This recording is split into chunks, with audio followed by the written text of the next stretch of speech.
Breaking news, the Pentagon signing a deal with Boeing and RTX to further boost production of missile interceptor components. The new agreements will support the War Department's ballistic missile defense system, crucial to sea-based defense. On that deal, you have RTX up 0.5%, Boeing's at 230, the share up 0.2%. Meanwhile, there's this, the July jobs report. A week ago today, showing a 23,000 job loss, though jobless claims remain relatively low at 209,000. This suggesting layoffs are still limited, but companies are not hiring at the pace that they were. Joining me now is Global Advisor to CEOs and Corporate Boards, Ram Charan. Ram, welcome to the show. What are you hearing from business leaders about the health of the labor market? Number of items you hear, you see them. First, the local economy at the ground level is strong. In every airport I go, they're packed. That's true. And I was in the JetBlue, and lower income people absolutely flooding the airport. So that part is continuing to do that. The other part is inflation is high, but if you look at the lower income discretionary, that inflation is extremely high. So anybody who's using a CPI index for business decisions is doomed to failure. Ooh. It is artificial. What should they use instead? It's not real. They got to do the inflation in their own segment. They got to go to the ground floor, and they got to see what's happening to the lower income discretionary income. Yeah, and Mr. Charan, I'm curious, do you see certain industries doing better than others? Obviously, a lot of focus on the energy sector, AI, certain features of manufacturing. What do you see working? Yes, so the key point here is to do the segmentation. Yeah. And here, clearly, number one is the defense industry. Number two, within a way of thinking, is the amount of money going to go into data centers. And as a result, you're going to have the suppliers to the data centers. You take a company called Vertiv. A chairman is Dave Cote. What company? Vertiv, V-I-R-T-I-V. Oh, Vertiv, yes. Yeah, and Chairman Dave Cote, he took Honeywell from $26 to $182 ex-GE, a great American businessman. And he taken this thing to a great area. So that's the second one. The third one is the people need to understand services will continue, but the real inflation in those is not 3.4%.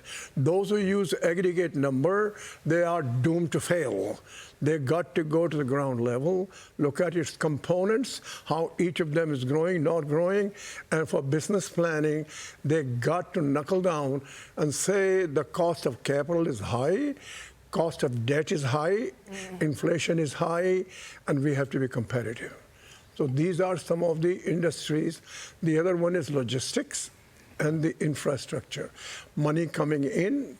I liked President Trump's program with Barbara Hampton on the finding the rare earth materials.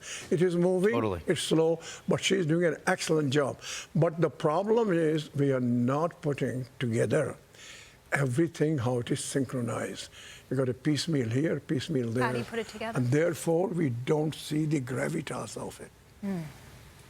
We need to do that. Okay. The other part is the President Trump's tariff as an economic weapon is totally insufficient.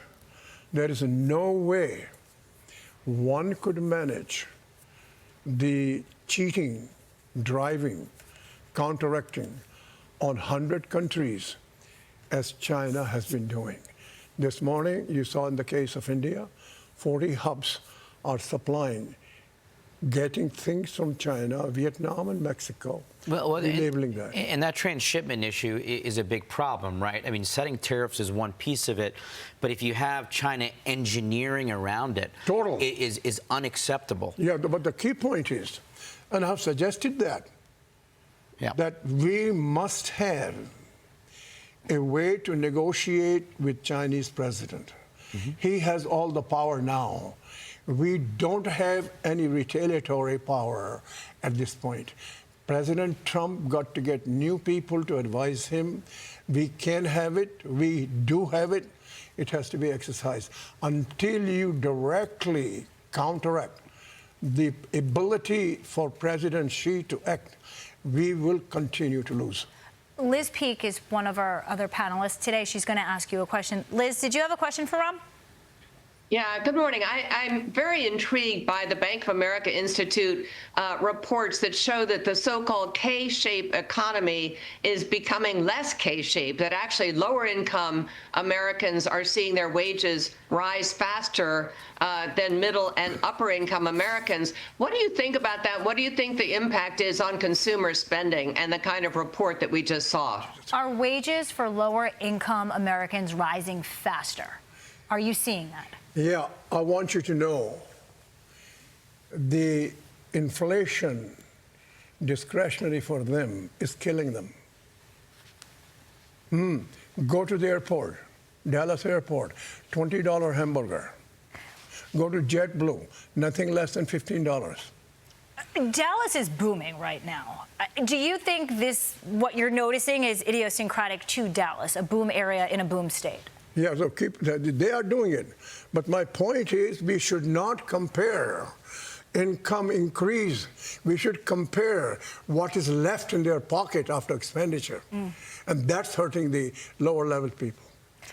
And I think young Americans are concerned about this. And when you look at polling, that's why they're pessimistic about AI, because AI, they fear, will take their job. Let me explain about AI. Okay. Because I am in the trenches. First, ignore these people like You're in the AI trenches. Yeah, I'm in the trenches. Okay. Sam Altman and all these people are big guy doing big things. Number one, the legacy companies in America, 95% of them are not able to use the AI yet. They talk, they have myths, they delegate to the chief digital officers. They cannot do it, and they are all failing.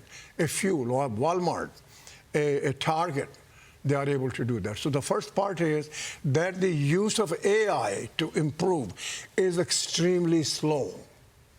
It is a burgeoning industry, and clearly there are companies that are providing those products at scale at an affordable price, but there are new market entrants, there are new products, so it's a growing phenomenon. No, they're not doing it. It's a lot of nonsense talk.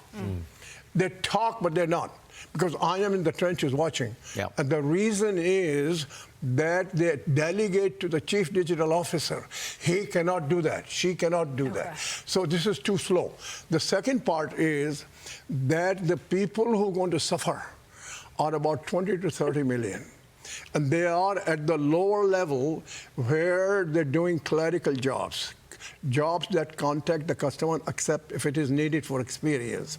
And that has to go at the lowest levels, so the city mayors, state governments have to first take care of these 20, 30 million people. But the rest of it is not there yet. It's going to take some time to go after. So all this hullabaloo is for the next 2 years, knuckle down. Mayors, state governments, go to the people who are at the lower level that things will be automated. So you got to go segment by segment, segment by segment. And in the next 2 years. Focus on the next 2 years. Yep. It's not happening in one lump sum the whole place. Although it feels like it is. Ram Charan, we have to leave it there. Thank you for the time. We'll be right back. You're watching Mornings with Maria live right here on Fox Business. Thank you. Of course.